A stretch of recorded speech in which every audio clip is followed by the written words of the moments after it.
juntando tudo que eu já aprendi até hoje, que eu já li, eu tenho aqui na minha mente, no meu coração, algumas coisas que eu já posso liberar, que eu já posso contar para vocês.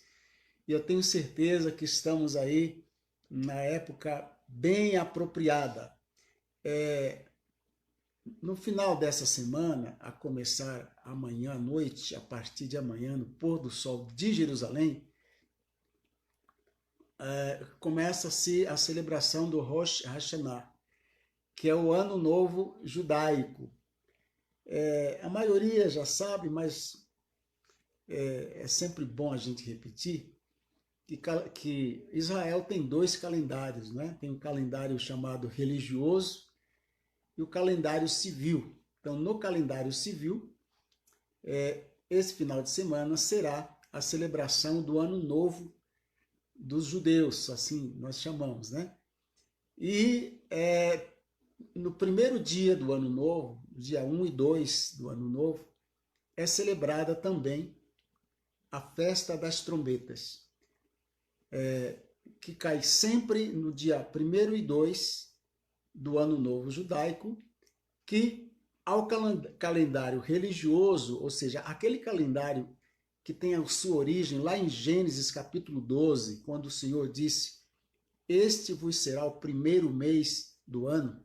Então, a partir dali, existe um calendário e será o sétimo mês do calendário religioso. Bom, iniciando aqui a minha palavra de hoje, nós sabemos que eles dividiram o estudo das ciências, vamos dizer assim, em pelo menos dois grupos, né? Nós aprendemos. É o grupo das ciências exatas e as ciências biológicas. Ciências exatas, naturalmente, entra a matemática e outras, né? Se nós fôssemos aqui classificar a Bíblia dentro de uma dessas categorias, exatas ou biológicas, certamente a Bíblia seria classificada como uma ciência exata. O que eu quero dizer com isso? É que tudo, exatamente tudo que está escrito, acontecerá exatamente da maneira como está escrito. Eu sempre fui péssimo em matemática, mas eu sei que em qualquer operação matemática, se você alterar um número para mais ou para menos, então você não terá um resultado exato. Eu me lembro que quando estudava tinha até o tal de arredondar para mais ou para menos em certas circunstâncias, mas isso não é uma exatidão no resultado da conta. Porém, na Bíblia não existe o arredondar para mais, usando essa linguagem matemática, ou para menos. Tudo que está escrito acontecerá exatamente da maneira como Deus descreveu e escreveu. O problema é nosso, para nós entendermos isso. É tão forte isso que eu estou dizendo para vocês, que o próprio Jesus disse que nem mesmo um tiro passará de tudo que está escrito, mas tudo se cumprirá. Ele deu uma ênfase tão grande a isso que ele disse: os céus e a terra passarão, mas as minhas palavras não hão de passar. Quando se fala em tiro, quem conhece as letras hebraicas sabe que as letras hebraicas, quando escritas no formato quadrado, né, elas têm praticamente todas um tamanho só, com exceção de algumas, que não é o caso aqui. Mas, em geral, elas têm um só tamanho. Porém, existe uma única letra no alfabeto hebraico que parece uma vírgulazinha, né? enquanto as letras você escreve assim, digamos, ocupando todo o espaço entre duas linhas de um caderno, por exemplo, o iota judaico, esse é o nome, você coloca lá na ponta da linha, lá em cima. Jesus disse, olha, ainda que até esse iota vai se cumprir. Um outro detalhe é que tem letras hebraicas que, quando escritas, passa uma pontinha assim, né, da linha. Então, Jesus estava se referindo a essa pontinha. Nem uma pontinha dessa letra, nem um tiozinho, nem nada passará. Tudo se cumprirá. E não pode passar mesmo, porque quando você estuda as profecias bíblicas, quando você estuda a palavra de Deus, você começa a perceber a exatidão da palavra de Deus. E se você cortar um pedacinho de uma letra hebraica, você vai ter uma outra letra, vai dar um outro sentido. Então, o que eu quero dizer com tudo isso, irmãos, é que não adianta a gente rechear um texto bíblico para dar uma explicação e dizer, não, o que isso quer dizer? Não adianta rechear e nem tirar o recheio. O que está escrito se cumprirá.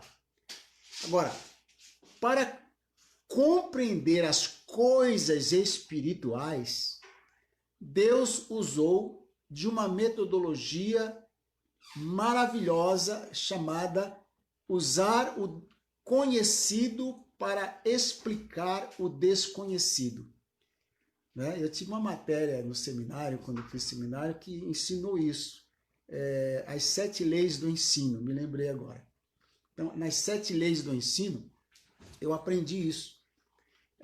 Você usa aquilo que é conhecido para falar do desconhecido, ou seja, para que a nossa mente tenha a capacidade de transferir o que nós conhecemos para o plano desconhecido. É quase impossível isso com relação a Deus, não fosse o Espírito Santo. Ele nos ensina todas as coisas. Daí a razão da gente entender certas coisas, mas não conseguir explicar. Porque se torna difícil até para quem passa a compreender, colocar em palavras humanas. Mas o que Deus fez? Deus usou coisas conhecidas neste mundo para nos falar das coisas celestiais. É isso, tá? Então, o plano da redenção, a maneira como ele apresentou o plano de redenção, de salvação do ser humano, ele exemplificou na figura da família e especificamente do casamento entre marido e mulher. Tá? Por isso é tão importante nós conhecermos, sabermos como era feito, qual o ritual, os passos para um casamento no modelo judaico na época de Jesus. Porque foi em cima disso que Jesus falou, tá? Jesus falou. Então ele falou de ovelhas, falou de semeaduras, falou de pedras, falou de rochas, falou de rios, de águas. Mas não era de rio, água, pedra, ovelha que ele estava falando. Ele estava falando das coisas espirituais. Para que as pessoas tomassem aquelas coisas conhecidas e pudessem imaginar. Então nós imaginamos, apenas imaginamos e cremos. É preciso crer. Tá? Então vamos lá. Primeiro ponto. O Senhor falou pela boca de Paulo, né? Paulo trouxe essa revelação. Que quando chegou o tempo, na plenitude dos tempos, está escrito em Gálatas 4, verso 4. Na plenitude dos tempos, Deus enviou o seu Filho. Né? Ou seja, quando chegou o tempo de Deus, na hora de Deus, no momento exato, ele enviou o seu filho. Ele não fez isso nem antes e nem deixou para fazer depois. Jesus, no plano de Deus, teria que vir ao mundo exatamente no dia e hora em que ele veio, né? É isso que aconteceu. Voltando agora, iniciando a questão da figura do casamento. Quando o moço encontrava a moça com quem ele ia se casar, às vezes se conheciam e, né, às vezes já era um contrato entre pai e filho.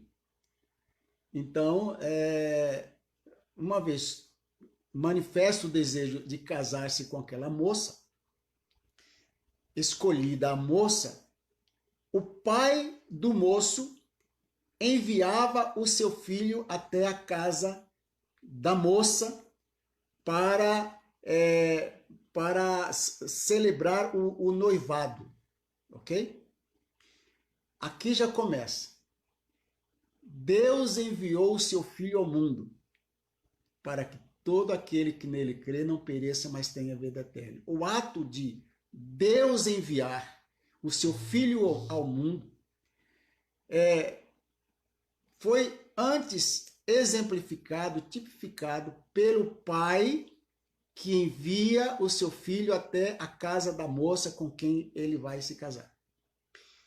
Só que o filho, quando chegava na casa da moça para pedir ao pai a mão da moça em casamento, aliás, quando se fazia isso, já estava certo que ia acontecer isso, o filho levava um dote, um pagamento, que não era pouco. Até hoje existe esse costume, inclusive algumas tribos que nós conhecemos na África. Conhecemos lá um rapaz que até hoje ainda não conseguiu casar, porque ele não conseguiu ainda juntar um montante. É muito caro o dote, o valor, né? O valor que o moço deve pagar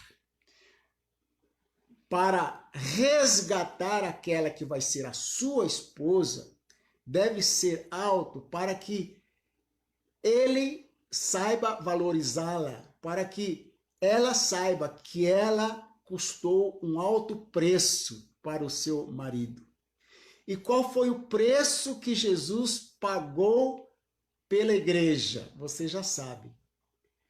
O seu dote foi a sua própria vida. Ele disse: eu tenho autoridade para dar e para reaver. Então, o Senhor, noivo da igreja, o Senhor Jesus, ele trouxe do céu a sua vida, ele se fez carne, habitou entre nós e deu a sua vida por nós. Então, uma vez que era entregue o dote, o pagamento, aquela moça entrava num período de espera até o dia do casamento. E o noivo fazia lá um discurso para a família da noiva, né? Isso mediante o consentimento da noiva. Essa figura está bem registrada no casamento de Isaac e Rebeca, quando o servo de Abraão foi até a casa de Labão para pedir a Rebeca que se casasse com o seu filho.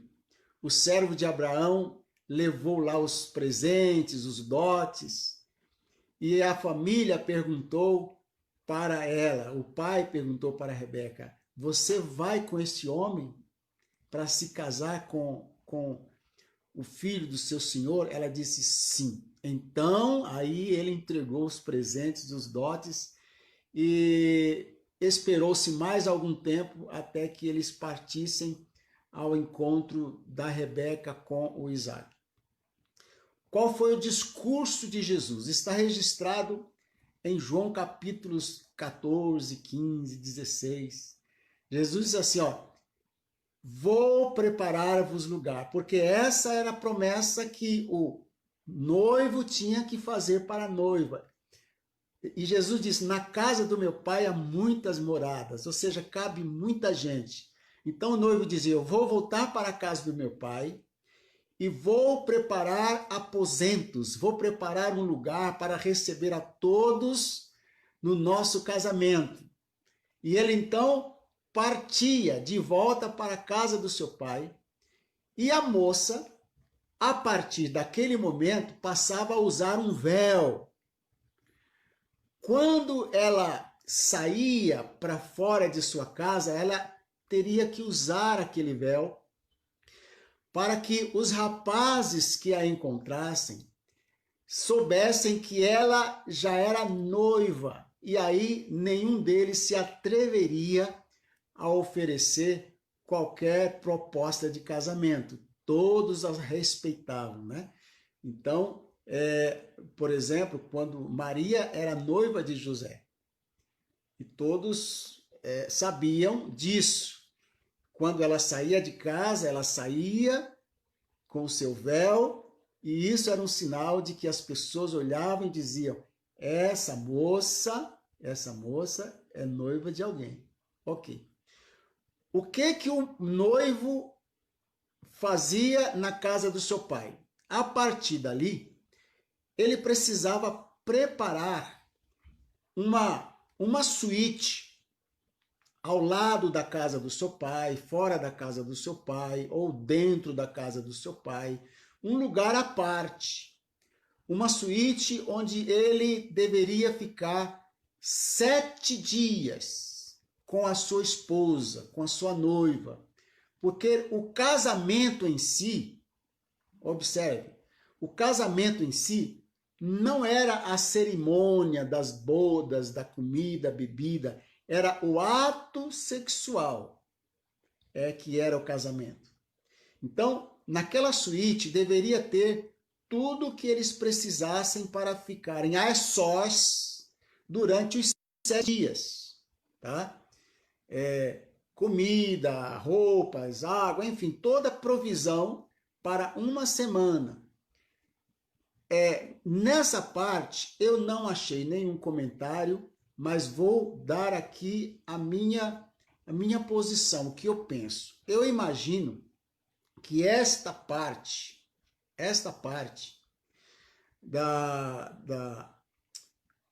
do ato sexual, de tornar-se uma só carne, que é quando o noivo torna-se uma só carne, acontece no momento em que nós somos introduzidos no corpo de Cristo, quando nós nascemos de novo.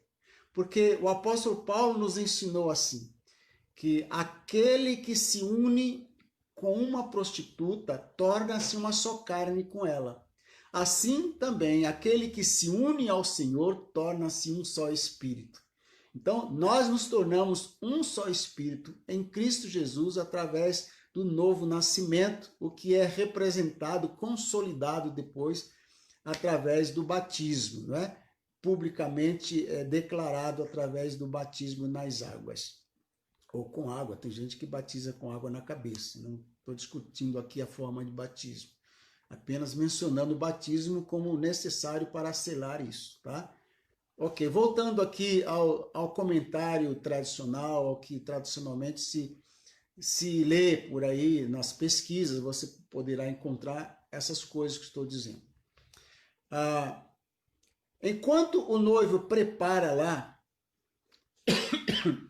a sua suíte e os aposentos para os convidados que vão participar das suas bodas, do seu casamento, a noiva, lá na sua casa, também prepara o seu enxoval, prepara tudo que é necessário para a sua vida de casada a partir do dia que o noivo vier buscá-la na sua casa, tá? Agora, o noivo nunca mais vai ver a noiva, ou seja, deixa eu melhorar. O noivo só voltará a ver a noiva no dia do casamento. E a noiva só verá o noivo também no dia do seu casamento. Não tinha troca de WhatsApp, fotografias, nada disso. Porém, entrava aí a figura do amigo do noivo. O único que tinha uma comunicação entre um e o outro era o amigo do noivo, que no caso da igreja é o Espírito Santo, né? O Espírito Santo é o amigo do noivo, é aquele que está preparando a igreja para encontrar-se com o noivo. Nós não vamos casar, nós como igreja, né, figuradamente, não vamos casar com o Espírito Santo. Não, vamos casar com Jesus, na linguagem do noivado, tá certo? Ok. Agora, quem é que determinava o dia do casamento? Não era o noivo, era o pai do noivo, tá? Se alguém perguntasse ao noivo, escuta, você está construindo essa suíte, você está construindo esses aposentos, como Jesus disse, na casa do meu pai há muitas moradas, né? Mas quando vai ser o casamento? A resposta do noivo seria, só o meu pai sabe. Por quê? Porque competia ao pai determinar, né, ajuizar, ou seja, julgar se a casa estava preparada, devidamente arrumada, preparada para as bodas, ou se faltava ainda algum detalhe. Enquanto o pai não desse o ok, o filho não poderia buscar a sua noiva. Mas quando o pai dizia ok, e Jesus foi muito claro, ele disse, só o meu pai sabe disso. Toda uma linguagem de família, de casamento, gente. Isso é maravilhoso, maravilhoso. Então, o pai, Deus o Pai, o Criador, é quem vai dizer para o Senhor Jesus, filho, chegou a hora de você buscar a sua noiva, né? Ok. A maioria, eu não vou dizer todo, porque eu não li essa expressão todo casamento, mas a maioria dos casamentos em Israel, segundo a tradição judaica, coisas que eu li, tá? Eram feitos durante a lua nova. Nós sabemos que aqui no Brasil, por exemplo, me parece que temos lua nova durante 3 vezes ao ano só, né? A cada 90 dias você tem a lua nova, não é? Inclusive, amanhã, dia 17, vai começar a lua nova aqui. E a lua nova é o período onde as noites nesse período são as noites mais escuras, porque a lua nova ela aparece durante o dia. É tão interessante que num determinado horário do dia você olha, procura a lua, você não vê, de repente você vê aquele risquinho no céu, né? É a lua nova, bem fininha, tá? São as noites escuras, porque fazia parte do romance, fazia parte da surpresa do casamento. Eu já falei surpresa, a surpresa. O noivo, ele vinha sempre à noite e escolhia-se a lua nova por outras razões também, né? Mas também pela noite ser uma noite muito escura.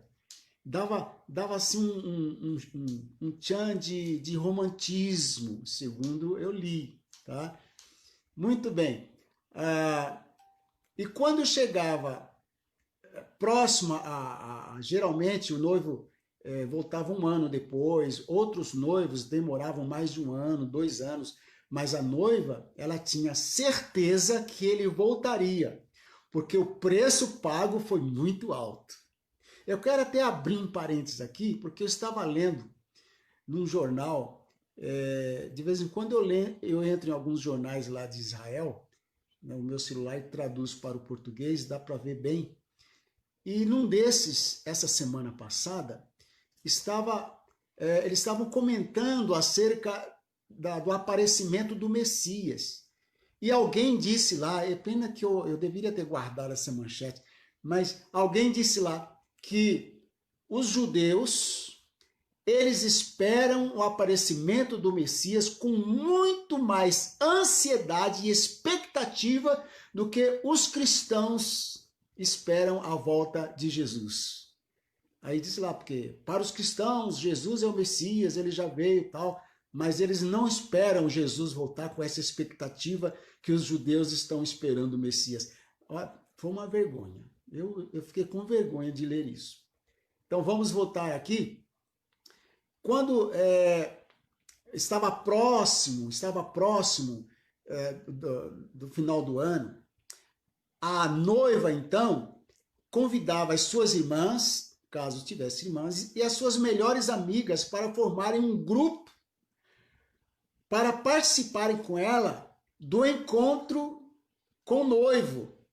E todas elas, sabendo que estava próxima a vinda do noivo, não sabia em que momento, elas sabiam que numa daquelas noites da lua nova, ele viria, mas não sabiam qual das noites. Então elas já dormiam prontas. A noiva já dormia com vestimentas de noiva, já com a sua bagagem do lado, pronta, as lamparinas, a noites escuras, impossível andar naquelas estradas pedregulhas de Israel.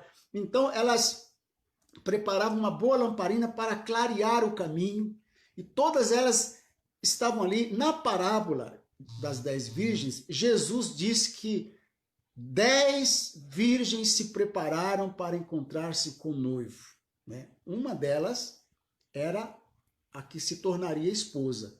As outras, se são 10, 9 eram as amigas, segundo a tradição, ok?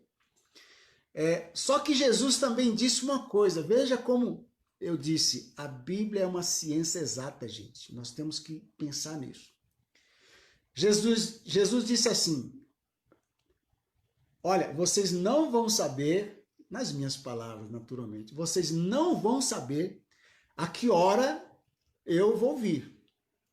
O vosso Senhor virá.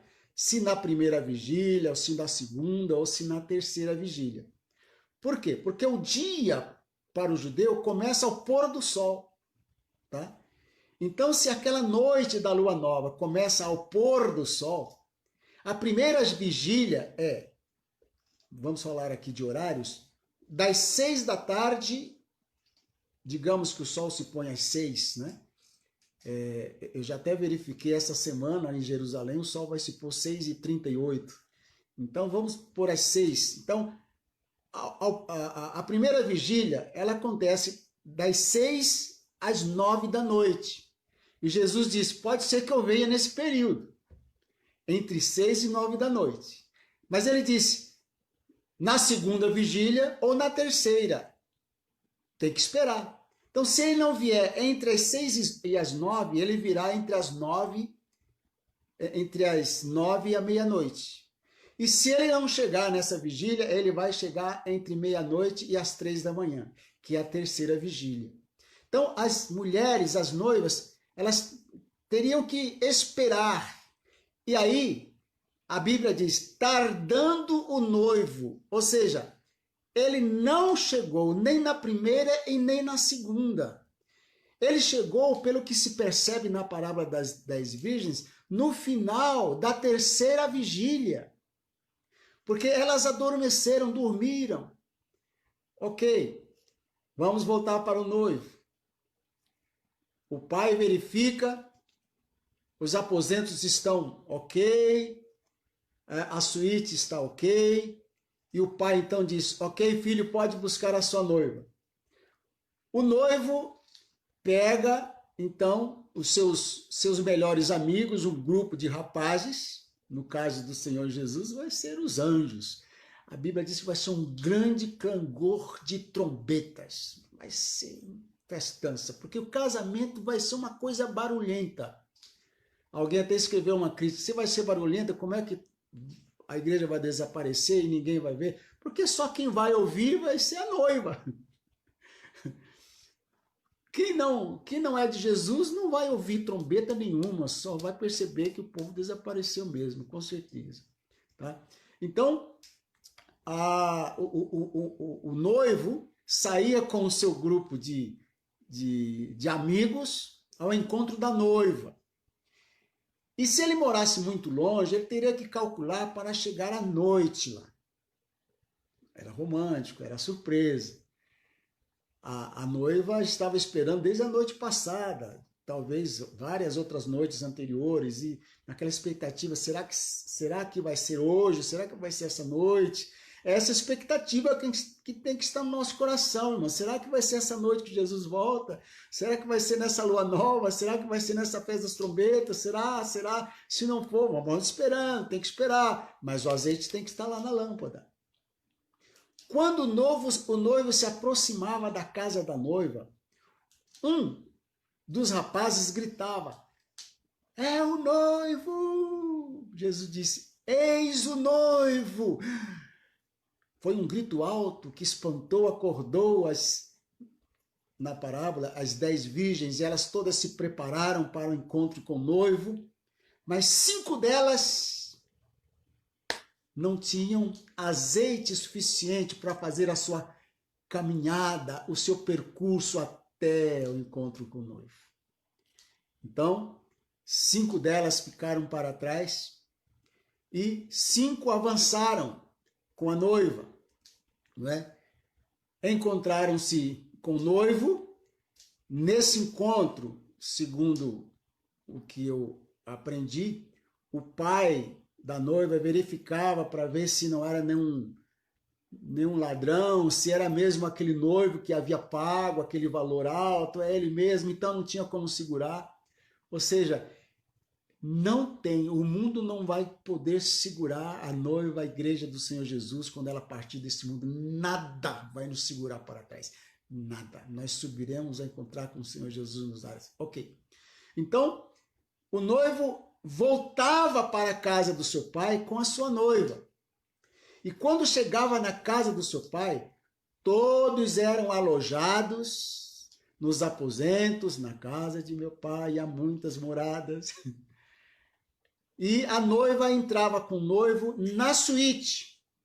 E ali ficavam por 7 dias para o ato sexual.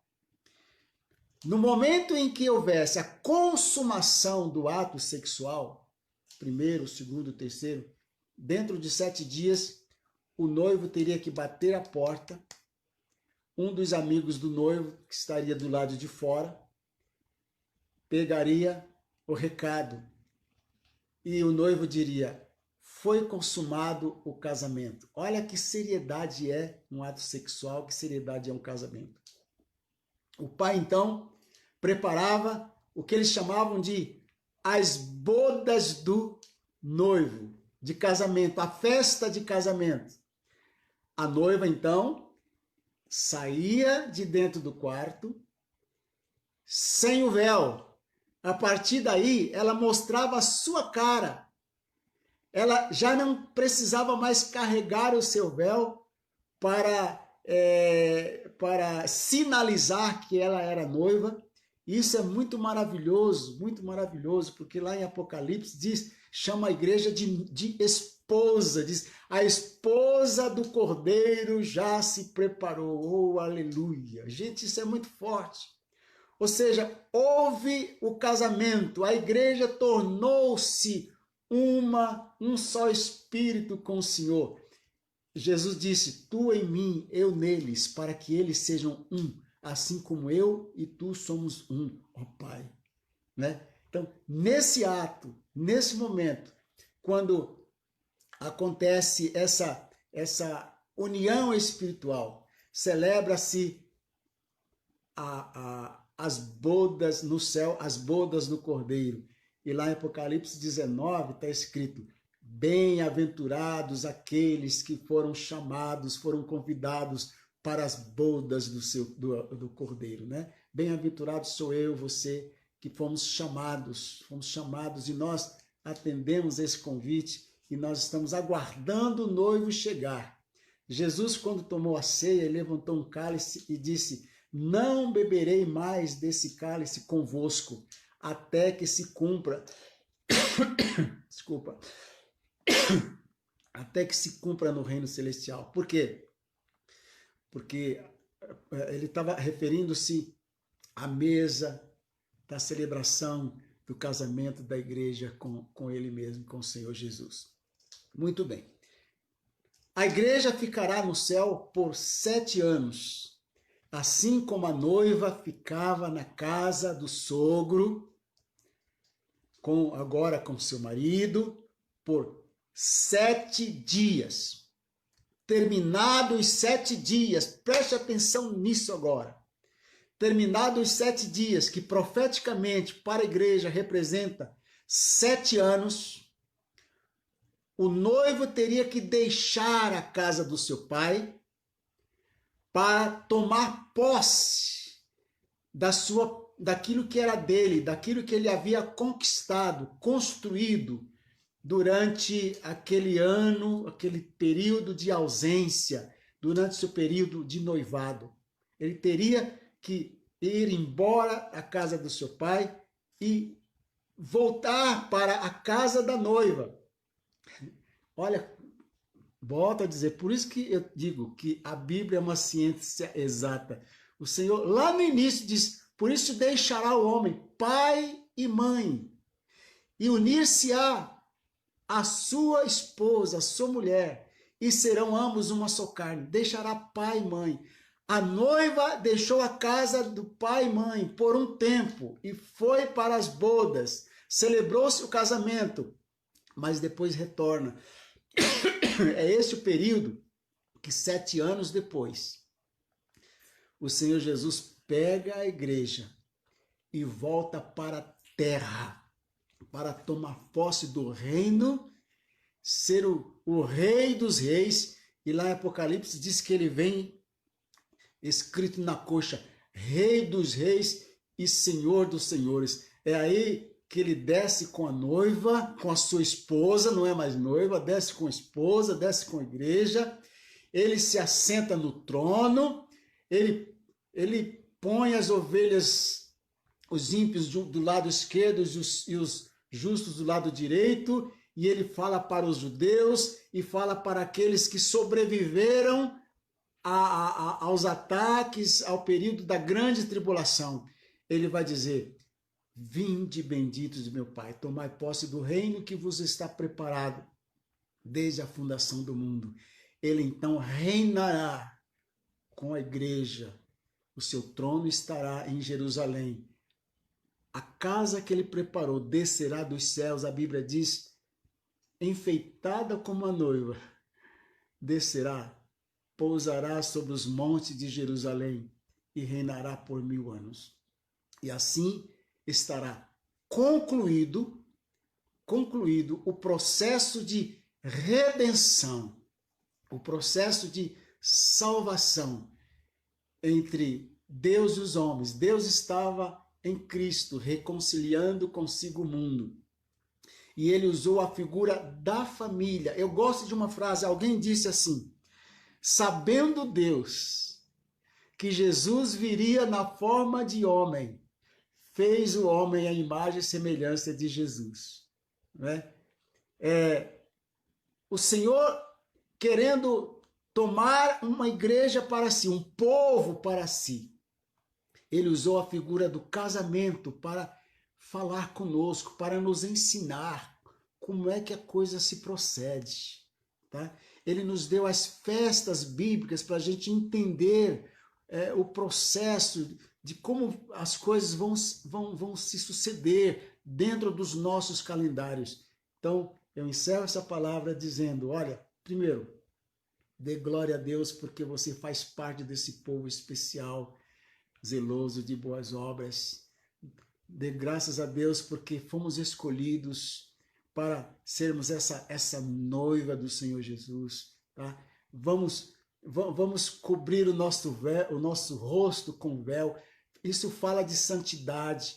Lá em Apocalipse fala de que nos foi dado vestes de linho puro, né? Que representa a justiça, que são as justiças dos santos, né? Então, tudo isso representa e analisado através do contexto do casamento. Eu espero ter conseguido passar para você, que Deus abençoe a sua vida e vamos celebrar a festa das trombetas, vamos celebrar, vamos dizer Maranata, porque o Senhor Jesus está voltando. Se não for esse final de semana, pode ser no outro, se não for no outro, pode ser no outro, se não for nesse ano, pode ser no próximo, mas que ele está chegando, não tenha dúvida. O noivo está chegando. Amém?